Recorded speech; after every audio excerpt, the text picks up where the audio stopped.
vous invite à réfléchir un instant sur tout ce que nous sommes en train de vivre, ce que nous avons entendu. Vous allez reprendre place et on va méditer ensemble la parole de Dieu. J'aimerais poser l'une ou l'autre question ce matin suite au témoignage que vous avez entendu. On a reconnu dans le témoignage de plusieurs qu'il y avait de la détresse, par moments de la solitude, qu'il y avait de l'angoisse, du stress, par moments même la maladie qui a frappé, la menace même d'une échéance de mort quelque part. Avant même de venir au monde, on a entendu le témoignage d'Eva, contaminée. On a entendu le témoignage de Nathan, qui risquait soit l'handicap à vie, soit la mort. Mais il est bien là devant vous, vous l'avez entendu, vous l'avez vu. Devant tout ça, devant toutes les questions de la vie, j'aimerais vous poser à vous qui êtes là ce matin l'une ou l'autre question. Vous est-il déjà arrivé de vous retrouver à un moment de votre existence, de votre histoire, de votre vie, à un moment où vous avez le sentiment d'être seul au monde? Vous avez le sentiment d'impuissance, un sentiment d'impuissance qui vous envahit ou un sentiment de peur qui vous saisit, d'angoisse, un sentiment peut-être même d'incompréhension devant certaines situations. Vous avez l'impression que personne, plus personne dans votre entourage, plus personne autour de vous ne vous comprend. Vous êtes seul au monde. Est-ce que ça vous est déjà arrivé de vivre des moments comme ça? La Bible raconte l'histoire de deux hommes pris dans un étau. Et des fois, on a le sentiment que la vie, avec la dureté qu'elle peut représenter, est comme un étau qui se resserre et qui nous oppresse. Et la Bible raconte précisément cette histoire de deux hommes qui sont pris comme dans un étau qui se referme sur eux et qui les angoisse. Le contexte de l'histoire que nous allons découvrir ensemble n'est pas très glorieux, n'est pas très enviable. On n'a pas envie de se retrouver dans un contexte comme celui-là. Et des fois, on se retrouve dans des contextes où on se dit « mais ce n'était pas ce que j'avais pensé pour ma vie. J'avais aspiré à d'autres projets, mais me voilà dans un contexte d'oppression, me voilà dans un contexte de solitude, me voilà dans un contexte où je ne comprends pas ce qui m'arrive et j'ai l'impression que les autres ne me comprennent encore moins. » Le contexte général de cette histoire que nous allons découvrir, c'est une histoire qui se déroule pendant que la Syrie attaque Israël, le peuple de Dieu. Avouez quand même qu'il y a mieux comme contexte. L'histoire se déroule au moment où le peuple de Dieu est attaqué. Le peuple de Dieu est menacé. Et le contexte immédiat, c'est que deux hommes, deux Israélites, se retrouvent deux face à une armée puissante. Ils sont deux, et tout autour d'eux, il y a une armée qui vient les assiéger. Pour ceux qui connaissent un peu la Bible, vous devinez que nous allons réfléchir ensemble sur l'histoire d'Élisée et de son serviteur Géasi. On découvre cette histoire dans 2 Rois, chapitre 6, à partir du verset 8, nous lisons ensemble. Le roi de Syrie était en guerre avec Israël. Dans un conseil qu'il tint avec ses serviteurs, il dit « Mon camp sera à tel endroit. » Mais l'homme de Dieu fit dire au roi d'Israël, l'homme de Dieu c'est Élisée dans l'histoire, l'homme de Dieu c'est le prophète, l'homme de Dieu c'est celui qui marche avec la crainte de Dieu dans son cœur. Voilà que l'homme de Dieu fit dire au roi d'Israël, « Attention, ne passe pas à cet endroit, car c'est là que les Syriens descendent. » Le roi d'Israël envoya des hommes se tenir en observation à l'endroit que lui avait mentionné et signalé l'homme de Dieu. Cela ne se produisit pas seulement 1 ou 2 fois, si bien que le roi de Syrie en eut le cœur tout troublé. Il appela ses serviteurs et leur dit, « Allez-vous enfin me dire lequel de nous est partisan du roi d'Israël ?» L'un de ses serviteurs répondit, « Personne, mon Seigneur, le roi. C'est Élisée, le prophète, qui est en Israël, qui rapporte au roi d'Israël les paroles que tu prononces dans ta chambre à coucher. » C'est fou, hein? Le prophète rapportait les paroles au roi d'Israël, les paroles que le roi de Syrie qui attaquait Israël prononçait dans sa chambre. C'est extraordinaire comme histoire. Et le roi de Syrie était chaque fois pris au piège et il se demandait s'il n'y avait pas des collaborateurs avec Israël autour de lui, dans son entourage. Et ses serviteurs disent non, c'est qu'il y a un homme de Dieu et il a telle et telle caractéristique. Il y a un homme de Dieu qui est vraiment surprenant. Même les paroles que tu dis dans le secret de ta chambre, lui, il les rapporte au roi d'Israël. Alors, le roi dit, allez repérer où il est et je le ferai capturer. On vint lui dire, il est à Dothan. Le roi de Syrie envoya ses chevaux, des chars et une forte troupe qui arrivèrent de nuit et qui encerclèrent la ville. Le serviteur de l'homme de Dieu se leva de bon matin pour sortir de la ville et il vit qu'une troupe le cernait avec des chevaux et des chars. Il dit alors à l'homme de Dieu, « Ah, mon Seigneur, que ferons-nous » Il regarde tout autour de lui et il y a une armée étrangère qui est venue assiéger. 2 contre une armée puissante qui avait cerné la maison. Verset 16, l'homme de Dieu, Élisée, le prophète, répondit, « N'aie pas peur, car ceux qui sont avec nous sont plus nombreux que ceux qui sont avec eux. » Puis Élisée pria, « Éternel, ouvre ses yeux pour qu'il voie. » L'Éternel ouvrit les yeux du serviteur et il vit la montagne pleine de chevaux et de chars de feu tout autour d'Élisée. Les Syriens descendirent vers Élisée. Il adressa alors cette prière à l'Éternel. « Veuille frapper cette nation d'aveuglement. » Et l'Éternel les frappa d'aveuglement conformément à la parole d'Élisée. Amen. Quelle histoire extraordinaire. Une armée puissante, des chars, des chevaux en grand nombre, une armée aguerrie. Et de l'autre côté, à l'intérieur de cette maison, dans un petit village, c'est peut-être ton histoire ça, seul face à une armée. Peut-être que cette armée pour toi, elle représente aujourd'hui un diagnostic médical. Tu te sens attaqué dans ta santé, dans ton intégrité.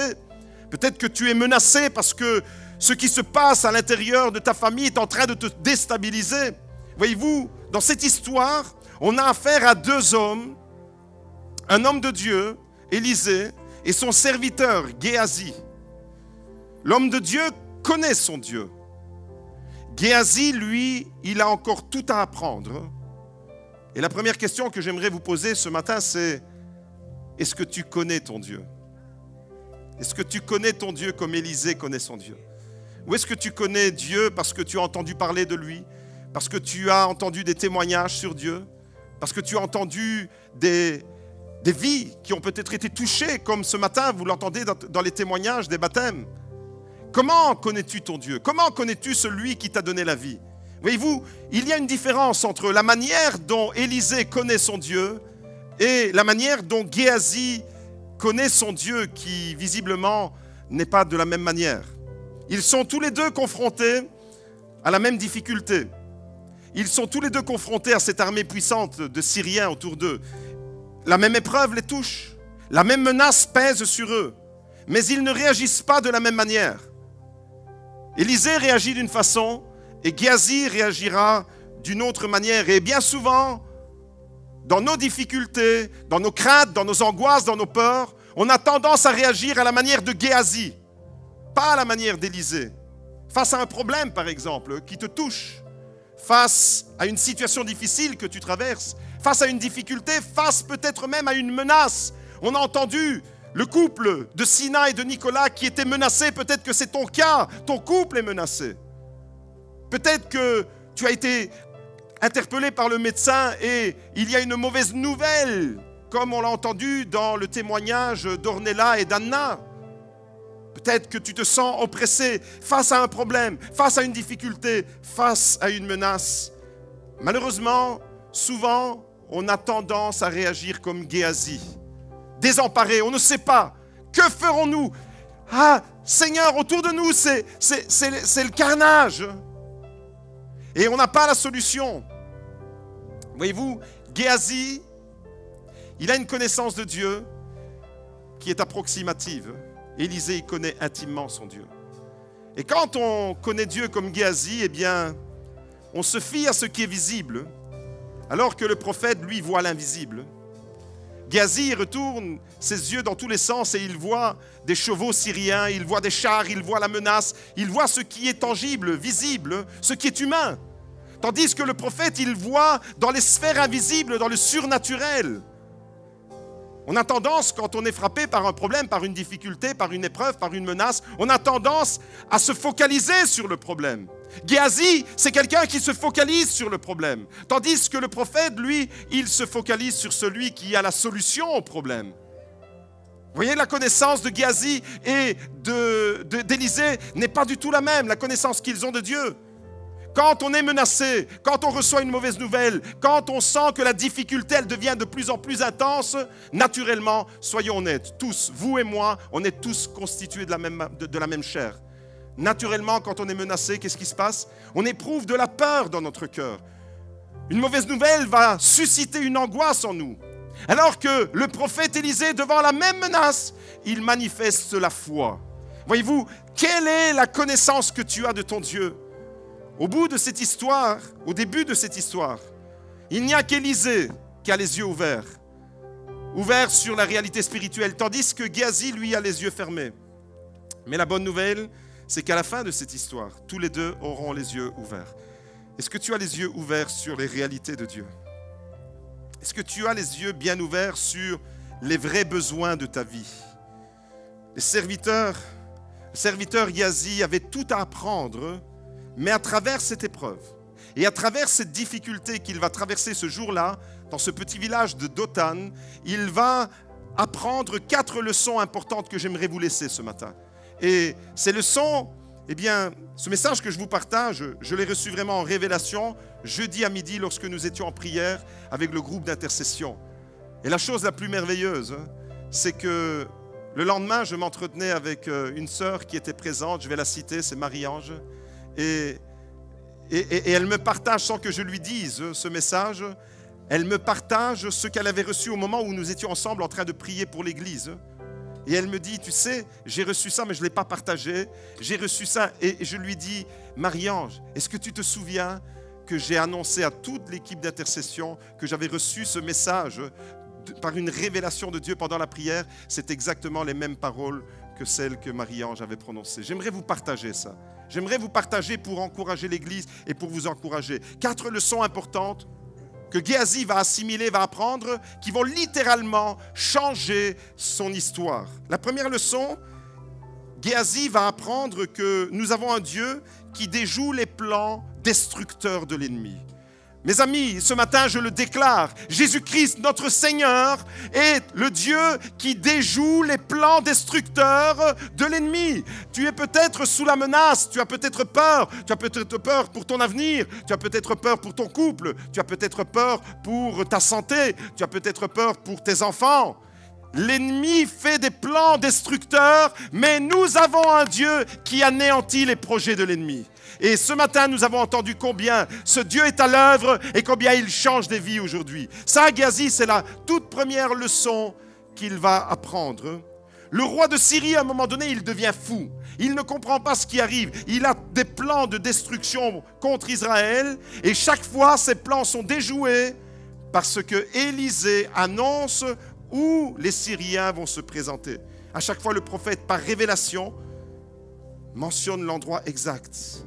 Dieu fait échouer, retiens-le, cher ami, toi qui traverses des difficultés. Si tu apprends à connaître ce Dieu d'Élisée, qui est le Dieu de Jésus-Christ, qui est notre Dieu, si tu apprends à le connaître et à lui faire confiance, tu découvriras toi aussi que Dieu fait échouer les plans destructeurs que l'ennemi a prononcés sur ta vie. Est-ce qu'on peut l'acclamer, lui, le roi des rois? Dieu fait échouer les plans. Écoutez bien ceci, c'est Jésus qui le dit.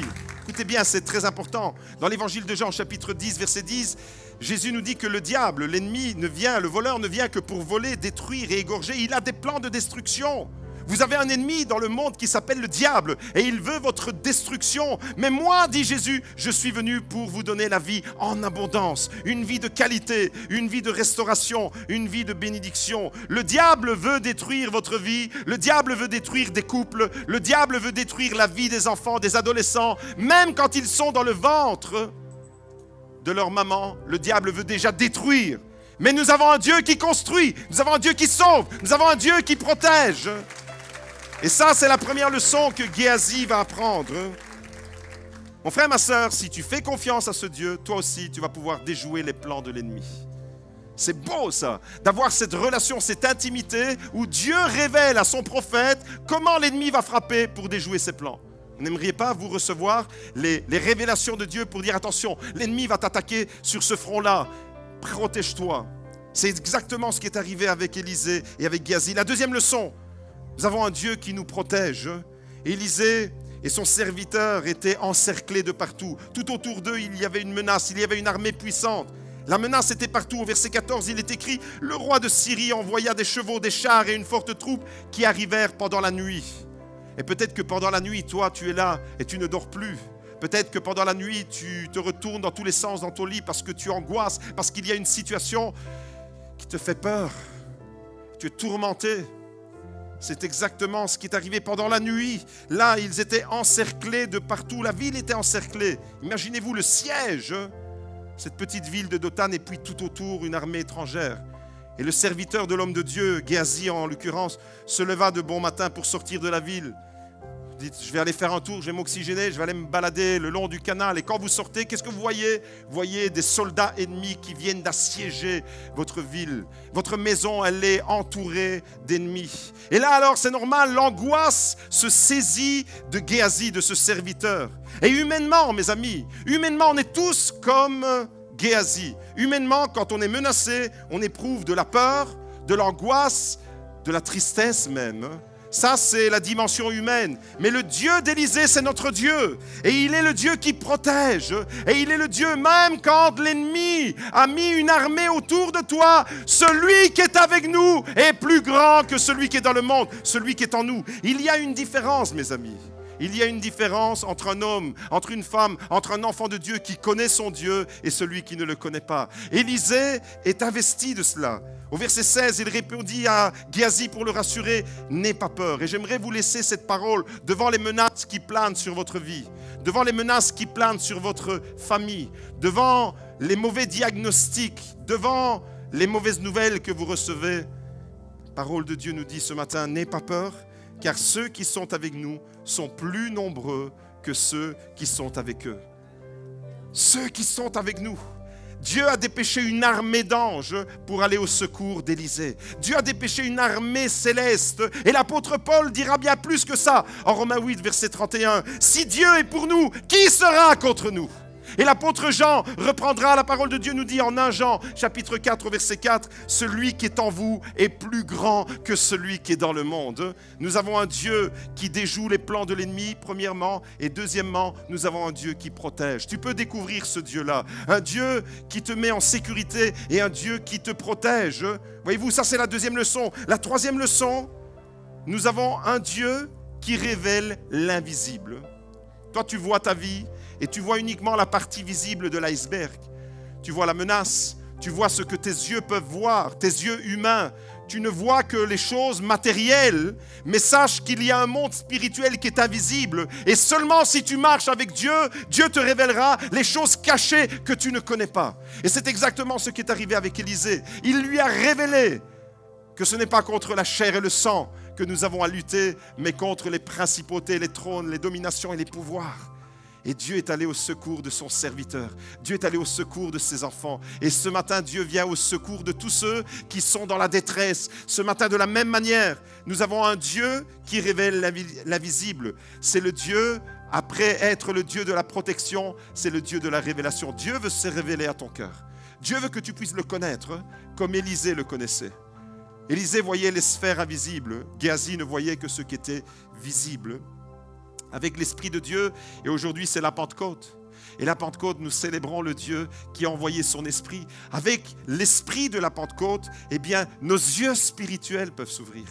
Géasi voyait l'armée autour de lui. Élisée voyait le monde spirituel qui était bien plus important. Qu'est-ce que tu vois devant tes difficultés, devant tes problèmes? Est-ce que tu vois le problème? Voyez-vous, Géasi, c'est l'homme du problème. Élisée, c'est l'homme de la solution. Vers quoi vas-tu diriger tes yeux ce matin? Des fois, on regarde dans notre vie et on repère des choses qui ne sont pas très essentielles. On voit des choses qui ne sont pas essentielles et on ne voit pas celles qui sont importantes. On s'attarde sur des détails alors qu'on ne voit pas le gros du problème. Il y a quelques années en arrière, notre quartier ici autour de l'église a été envahi, a été encerclé par une brigade d'intervention spéciale de la police. Certaines personnes étaient en train de se réunir pour la prière, c'était un jeudi, et puis tout d'un coup, il y a des combis de police, il y a des camions, il y a la force d'intervention spéciale qui intervient. Tout simplement parce qu'ici, à 200 mètres de notre église, il y avait un homme qui s'était retranché dans sa maison et il avait pris en otage sa femme et sa fille. Et donc, il a fallu la brigade d'intervention spéciale. Et pendant que nous étions là, alors tout le voisinage est sorti dans la rue, mais on ne pouvait pas aller au-delà. Les policiers avaient mis un périmètre, on ne pouvait pas aller au-delà. Et pour délimiter le périmètre, ils avaient placé des cônes. Et à un moment donné, on était tous là dans la rue et ma famille et moi, on est sortis, on se demandait quoi. Et Elisa, notre fille, était avec nous. Et là, à un moment donné, le camion tourne, le camion de la police, un des camions de la police tourne pour aller en direction de cette maison et le camion roule sur un cône. Et ma fille Elisa commence à crier « Attention le cône, il va écraser le cône !» Elle était stressée pour un cône. Elle ne captait pas que 200 mètres plus loin, il y avait un type qui était en train de péter les plombs, qui était en train de menacer sa femme et sa fille. Voyez-vous? Attention le cône, il va écraser le cône! Imaginez-vous la scène. Vous êtes focalisé par un cône. Pauvre cône, il va être écrasé par un camion. Alors que de l'autre côté, il y a une maman et sa fille qui étaient menacées avec une arme. Et des fois, on est comme Elisa. Elisa qui voyait le cône, mais qui ne mesurait pas l'importance de la menace qu'il y avait là-bas. Voyez-vous? Géasi, c'est un homme qui voit le cône. Alors que Élisée, c'est un homme qui voit la solution au problème. Et j'aimerais t'inviter véritablement à être un homme, une femme ce matin qui décide dans son cœur de connaître Dieu.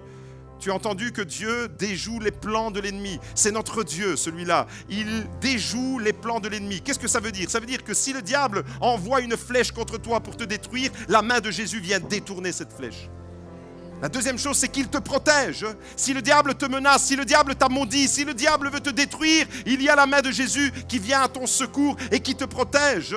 La troisième chose, c'est qu'il y a un Dieu qui veut se révéler à toi et révéler les choses invisibles que tu ne peux pas comprendre maintenant. Pourquoi? Parce que tu n'as pas encore reçu l'amour de Jésus dans ta vie, l'Esprit de Dieu.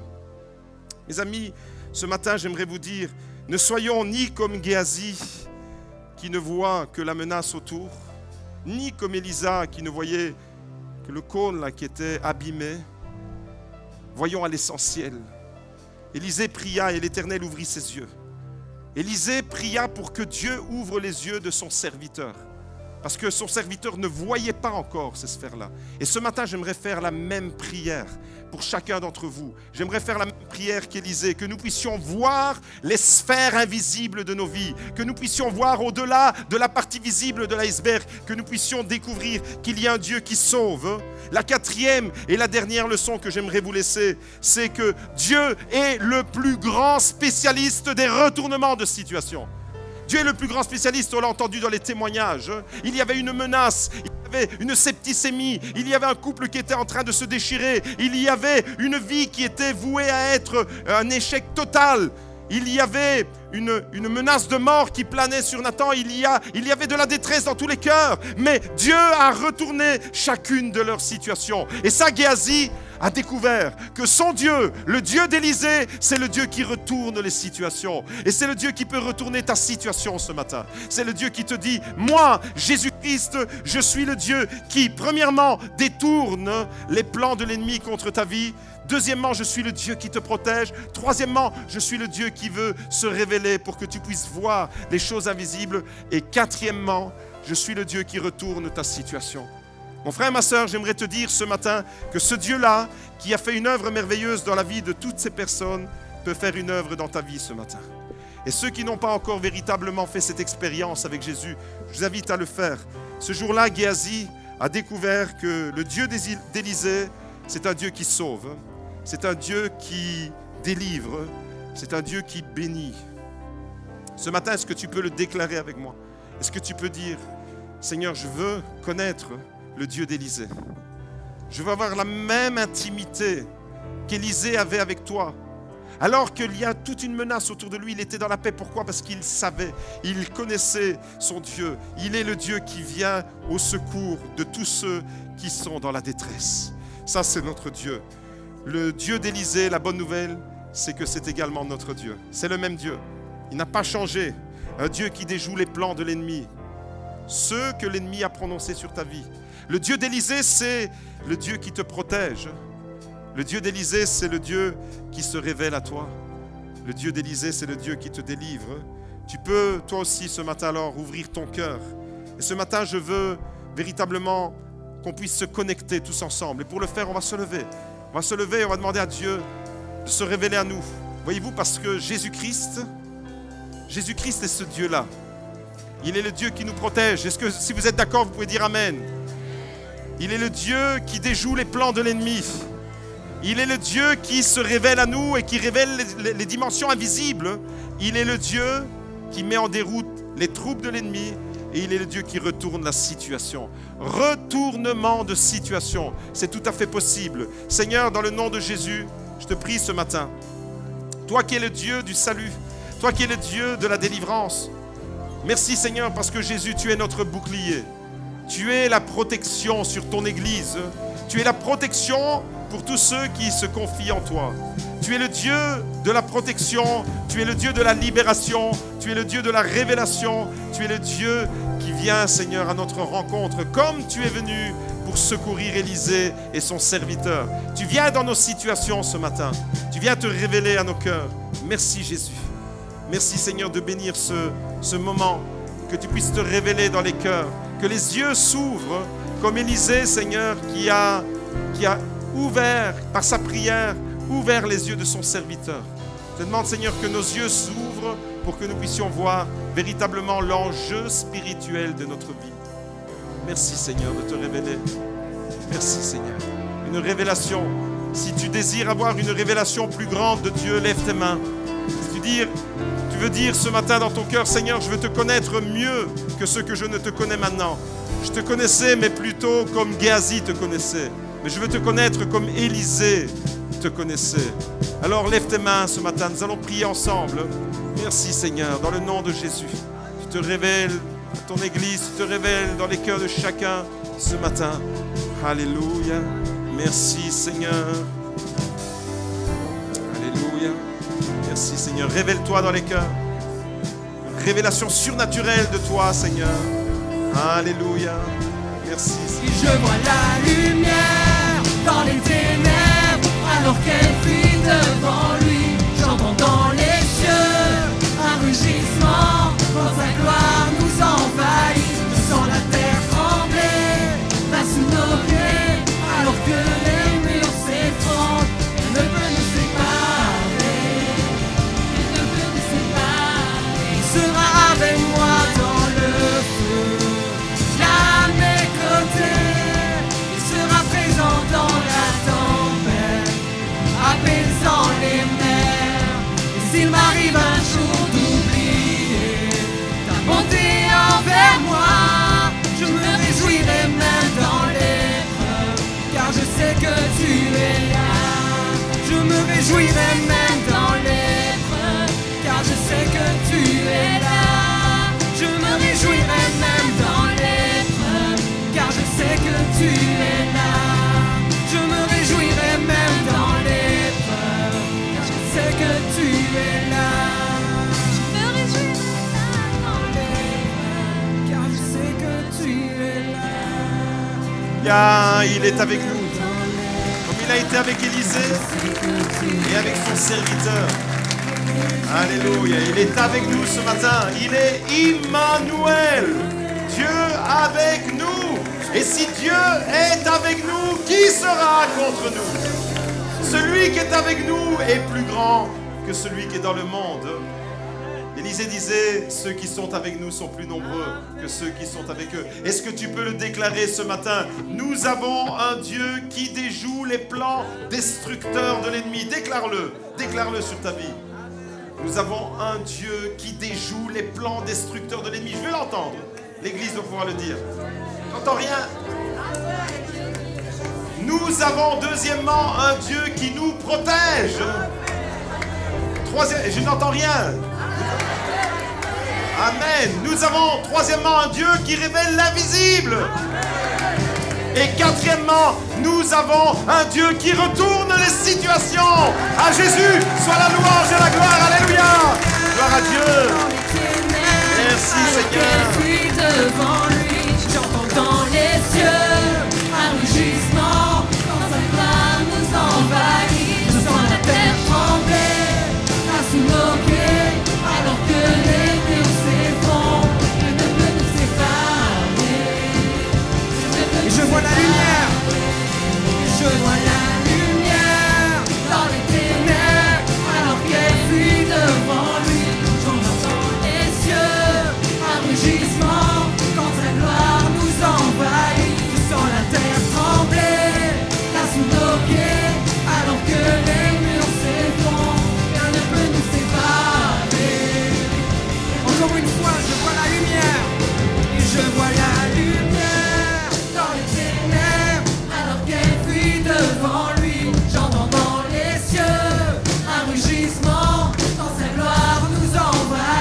sais que tu es là.